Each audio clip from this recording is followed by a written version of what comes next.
Navdas foundation पक्षर Kirmira badminton संघ सहयोग में किरमिरा हाईस्कूल बैडमिंटन खेल पड़िया राज्यस्तरीय बैडमिंटन प्रतियोगिता अनुष्ठित हो जाए। बरगढ़, संबलपुर, सुंदरगढ़, झारसुगुड़ा, रेलवे और ओएमपी, अताबिरा, बुर्ला, ब्रजराजनगर, केसईबहाल, राजपुर, लईकेरा, बागडी, किरमिरार 32टी दल भाग नहीं।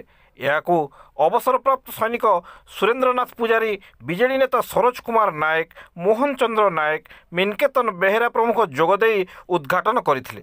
झारसुगुड़ा ओएमपी मुकुल संबित सहित से ओएमपी राम संतोष मध्य फाइनाल हो 21-19, 21-18 सेट्रे मुकुल संबित चैंपियन होते। प्रतियोगित भल स्माशर समीर अताबिरा, डिफेन्सर बरगढ़ रिकी होते। उद्यापनी उत्सव में पूर्वतन विधायिका दीपाली दास मुख्य अतिथि, जिला परिषद सभ्या रीता बाग, समिति सभ्य बासंती धुरुआ, युवनेता रामेश्वर पाणिग्राही, शरद पटेल प्रमुख सम्मानित अतिथि भाव में जोगदे पुरस्कार प्रदान करते। अशोक बारिक, गगन सिंह, जतिन पसायत खेल परिचालना करथिबा बेले बैडमिंटन संघ सभ्य विमन अमात, पिंटू महांती, विकास बेहेरा, रूपक दलई, सचिन पसायत अन्य सभ्य सहयोग करथिले।